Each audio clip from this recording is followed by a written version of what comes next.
আপনি কারে ভাই বলতেছেন? আমি আপনারই তো বলতেছি ভাই। না, সিভিল সার্জন থেকে আপনার ভাই বলার একটু আর নাই। তাহলে কি বলার এখতিয়ার আছে? মহোদয় বলেন। আপনি কি মহোদয় খুশি? আমি তো আপনার জেলা লেভেলে একজন কর্মকর্তার সাথে কথা বলতেছি, জি, অবশ্যই। তাই না? জি, এটা তো ইয়া দিয়ে কথা বলতে হবে। হ্যাঁ সেটাই, আমি তো সেটাই তো বলতেছি যে আপনি মহোদয় খুশি হ্যাঁ, কিনা। আপনি মহোদয় বলেন, আপনি ভাই বলতেছেন কেন? হ্যালো, আসসালামু আলাইকুম।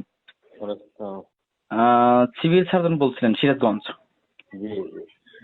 আমি ফোন করছিলাম একটা বিষয় একটু জানার জন্য আর আপনার একটা বক্তব্য পাওয়ার জন্য।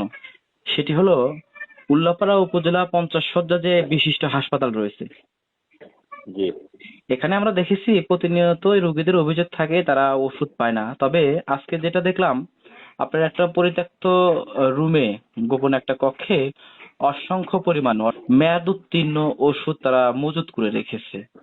এ বিষয়টা কি আপনি জানেন কিনা, কিংবা এই ক্ষেত্রে কি ধরনের আপনারা পদক্ষেপ নিতে পারেন? আপনি কিভাবে দেখলেন ওখানে? জি, আপনি কিভাবে দেখলেন? আজকে ওই রুমটা খোলার পরেই দেখতে পেয়েছি আর কি, ওইখানে ওই পর্যাপ্ত রুমে আপনাকে কে নিয়ে গেল ওখানে? ওই রুমের যে স্টোর কিপার ছিল, স্টোর কিপারই হ্যাঁ, ওই রুমটা খুলছিল আর কি, আমার কাছে তথ্য ছিল। আপনাকে ওখানে নিয়ে গেল কে ওই রুম পর্যন্ত? কোন কোন রুম পর্যন্ত? ওই যে রুমে আপনি পাইলেন, ওই রুমে কে নিয়ে গেল আপনাকে? আমি তথ্য ছিল আমার কাছে, পরবর্তীতে আমি আপনাদের যে উপজেলা আপনাকে তথ্যটা দিল কে? তথ্য XY যেটা একজনের মাধ্যমে আসছে আর কি। না, সেটা বলেন, আপনি তথ্যটা কে দিল? আর তথ্যদাতার নাম তো আসলে ওইভাবে বলাটা সম্ভব না। না না, তথ্যদাতার নাম তো দরকার। তথ্যদাতার নামটা আমি বললে তো উনি মানে নিজেকে সেফ ফিল করবে না। আপনি ওই রুমে কিভাবে গেলেন সেটা আমাকে বলেন। হ্যাঁ সেটাই তো আমি বলছি, কিন্তু কথাটা তো আপনি অন্যদিকে নিয়ে যাচ্ছেন। আপনি যে প্রশ্ন অন্যদিকে করলেন, নিয়ে নিতে হবে। আপনি বলতেছেন যে তথ্যদাতার নামটা একটু বলেন। হ্যাঁ, তার নাম তো লাগবে। মানে সোর্সের নাম তো আমি বলতে পারবো না ভাই। হ্যাঁ, সোর্সের নাম বললে সে তো নিজেকে সেফলি মনে করবে না। আমার কাছে তাহলে ওগুলো পাঠান, আমার কাছে পাঠান, কি অভিযোগ হ্যাঁ সেটাই আমি দেখি। বলি। আপনি বলতেছেন যে ওই রুমটায় আমি মানে পৌঁছালাম কিভাবে, এটা তো শুনবেন নাকি? যেহেতু প্রশ্ন করছেন, শুনবেন না? হ্যাঁ, স্টোর রুমে তো আর যে কেউ ঢুকতে পারে না, স্টোর রুমে। ওটা তো স্টোর রুম না ভাই, আপনি তো মানে বুঝেননি আপনি কথাটা আমার। কারে ভাই বলতেছেন? আমি আপনারই তো বলতেছি ভাই। না, সিভিল সার্জন থেকে আপনার ভাই বলার একটু আর নাই। তাহলে কি বলার এখতিয়ার আছে? মহোদয় বলেন। আপনি কি মহোদয় খুশি?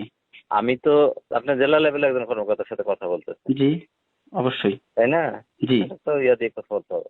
হ্যাঁ সেটাই, আমি তো সেটাই তো বলতেছি যে আপনি মহোদয় খুশি হ্যাঁ, কিনা। আপনি মহোদয় বলেন, আপনি ভাই বলতেছেন কেন?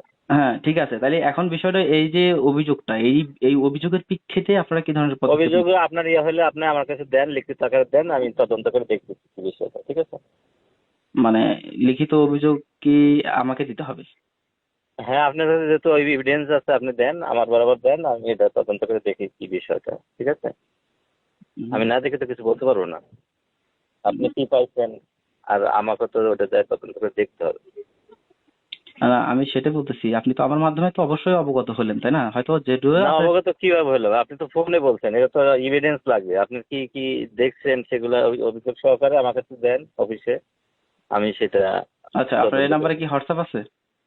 হোয়াটসঅ্যাপে দিলে হবে না, হার্ড কপি দিতে হবে, আমার অফিসে এসে দিতে হবে। আমার কাছে তো ভিডিও ফুটেজ। ভিডিও ফুটেজ, তারপরেও অভিযোগ তো দিতে হবে। ভিডিও ফুটেজ দিলেন সমস্যা নাই, ভিডিও ফুটেজটা দেন আর অভিযোগ দেন।